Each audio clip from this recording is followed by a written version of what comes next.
half of the season. Fellas, it seems like so much goes into being successful at the professional level. I want to ask a more general question. What was the key to your success as a player and as a champion? You know what? Most people would say you would start at the top, but I'll start where it began. Wilmot Benjamin, Tom Donahue, coaches who've helped me at my AAU, early stages out, then going to the late, great Jack Curran in high school. Those were the ones. And honestly, there's no bigger than family. My brother Vince and my dad were the ones who really got me there. Well, you got to have great teammates. You know, I'm the first one to say, yeah, I have 4 championships, but one of my favorite teammates, Big Shot Bob, he saved me so many times. Another one of my favorite teammates, B. Shaw, he saved me. Rick Fox, he saved me. So you got to have great teammates, great organizations. You know, they allow you to focus on what you do and what you do best, as long as family and friends and all that. And Ernie, I remember when you interviewed me when I was 18 years old. I remember that. Now, I had just started at Turner, went to San Antonio, did a feature on Big Shaq. Wow, that's incredible. It was. Yeah. I haven't changed at all, have I? No, you still look beautiful. I had more hair. Good genes or good docs? He's got good doctors. Let's get to Kevin Harlan. Kev.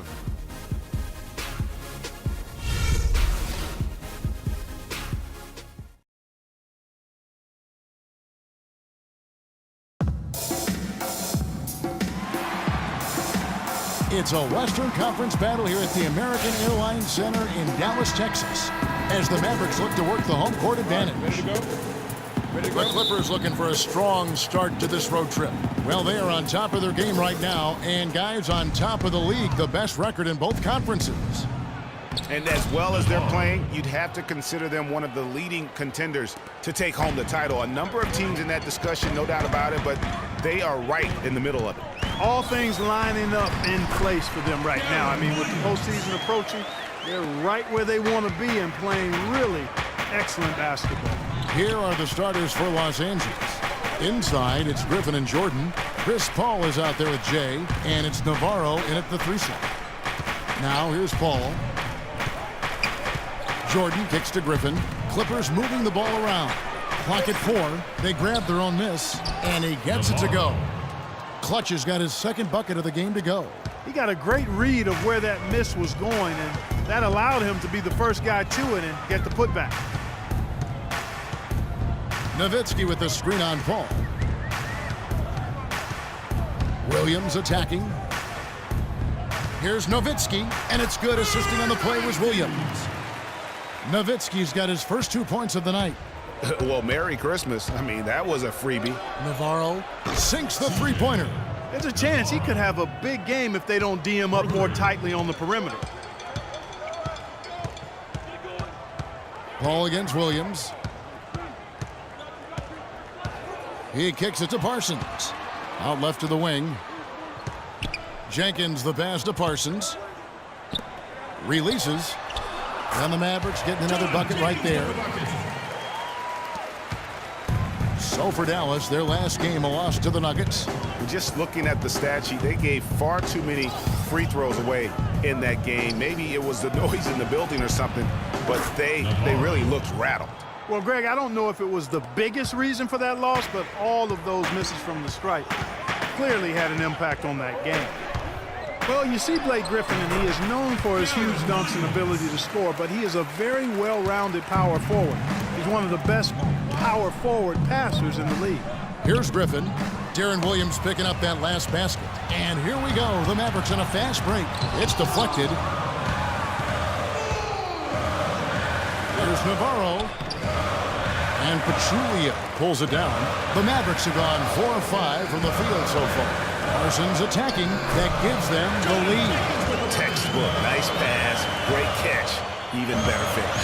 The Clippers trail. Paul dishes to Griffin. And there's the pass to Navarro. The baseline jam. Breaks a big high bounce and goes in. Well, he knew how many inches he had over the guy. I mean, let's face it. Good decision to just rise up and take the jump shot. And Jenkins kicks to Williams. Nobody near Parsons. Gets a very good look and converts. Superb assist there. He played the role of the maestro on that one. Here's Navarro, and the dunk to finish it off. A beauty. Forget about finesse. and agility. This big fella is all about power and force. Mavericks have gotten 6 or 7 shots to fall in the first quarter. They're off and running. It's Williams with the drive. Pachulia, no luck. He's always going to have a difficult time finishing when the defense is in his face like that. Excellent communication between teammates on the alley-oop there. And that's what you need to pull that off. And you do. You have to have both ends of that play, and they were fantastic on that one. And now Doris Burke has an update from the sidelines. Well, Kevin, Rick Carlisle and I got a chance to talk just for a bit. We talked about the difficulties of facing a player like Chris Paul, and he said that what makes Paul so incredible is his court vision. He explained that there haven't been many players like Paul who can pick a defense apart with both his passing ability and his patience in the offensive sets, saying really, he can just wait you out until he sees a weakness, and that's where he attacks. Thanks, Doris. Here's Williams after the basket by Los Angeles. Nowitzki a screen. Williams kicks to Nowitzki. Pachulia, good. Where's the box out? Some easy second chance opportunities there. Those kinds of mistakes drive me crazy and will absolutely derail a team's chance to win. And he gets it to go. Boy, has he put his foot on the pedal here this quarter. He's doing a terrific job in terms of leading their offense. Now here's Jenkins. Looking at his numbers, he averages a bit over 9 points a game. I love the anticipation defensively there to get into the perfect spot. Boy, oh boy, to be young again. My, oh my. Got me thinking back to my days. Oh, yeah, right. It does make you nostalgic, doesn't it? Well, speak for yourself, because I could never throw it down like that, but I will say it sure looks fun, doesn't it?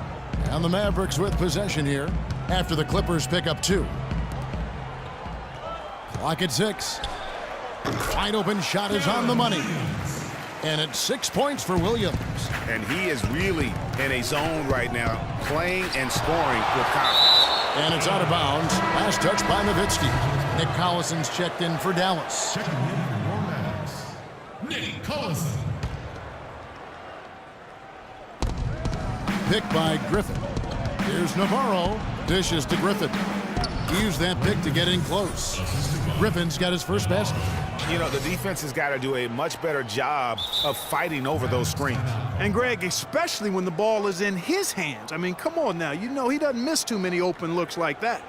You know, in Dirk Nowitzki, you start to wonder if he's the best foreign-born player ever. Of course, you have a lot of competition for that distinction. I mean, you got Hakeem, Nash, Parker, just to name a few. Catching up on the changes for Dallas.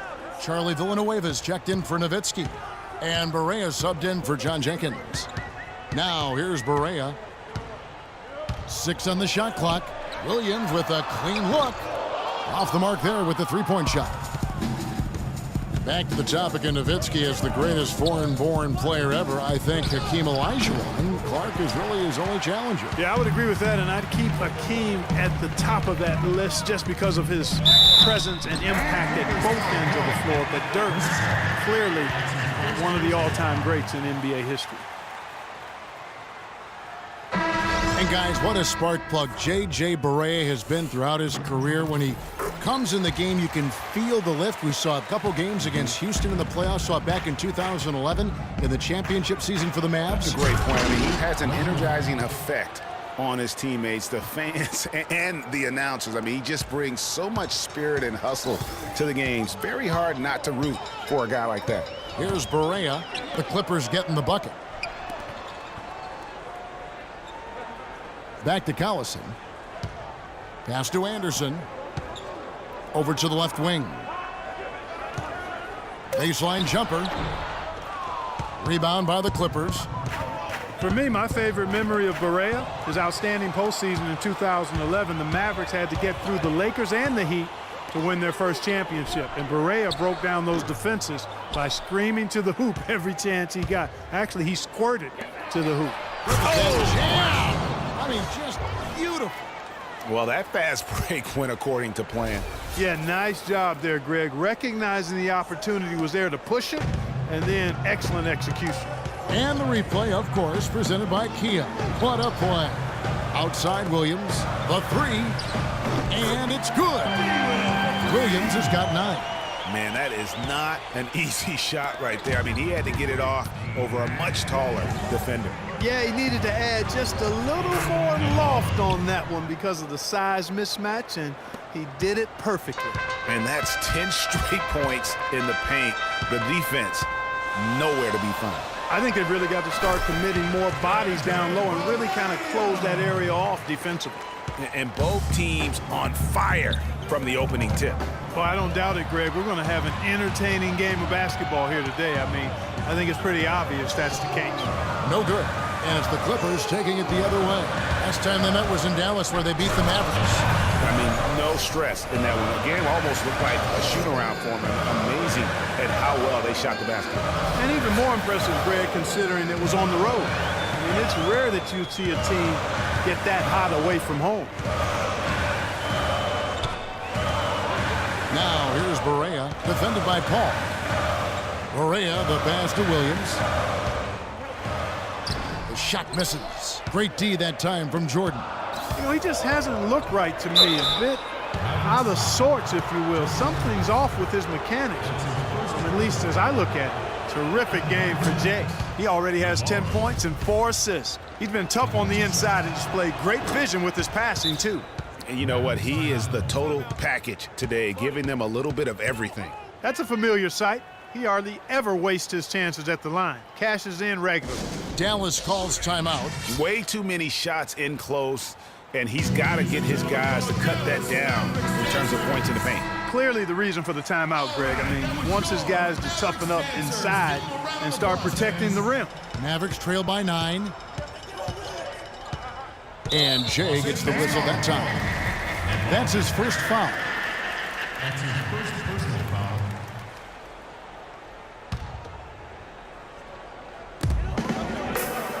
Double team on Williams. Here's Collison. Good, and it's Williams who picks up the assist. Williams has got 4 assists in the game. Boy, they keep hammering away at him inside, forcing that ball into the paint. Smash mouth basketball. And Clark, it's a strategy that has served them well during the course of this first half. Here's Navarro. That's the 6th make from the field. He's taken 9 shots and missed but 3. They're finding lanes to the hoop now with consistency. 5 buckets in a row from the paint. And on the flip side, Greg, the defenders have to show more fight on the interior. They've got to offer more resistance here. Clippers leading by 7. To the inside, Jordan, and he bangs it home with one hand.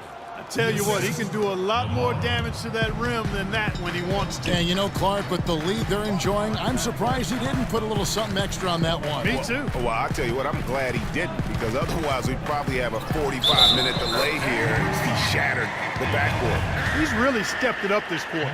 Looks like he's determined to get them out of this hole all by himself. And you know, one thing about Deron Williams, he used to get to the charity stripe at will. At the height of his career, he's averaging almost 6 free throws a game. Wow, and that sort of showmanship is just deflating right now to a team trying, Clark, to get back into this game like this. Yeah, definitely a jam with emphasis. A big apostrophe or exclamation point. How about maybe even a question mark, partner? Yeah, I would have to say there are a lot of questions right now from a defensive standpoint, that's for sure. And that's the shot he has to take. Exactly, that's the right look. The decision was good, he just didn't execute. And Jay gets the whistle that time.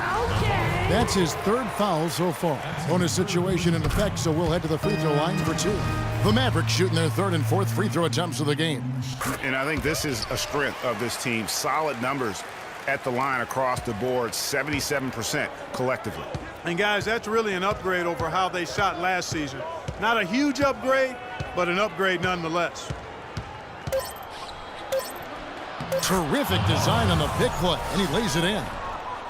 Jay's got 18 points. He's got some serious momentum going right now. He's been great all day. Even last game, he was on fire. The scoring fast and furious as we end the first quarter. Clippers lead by 8.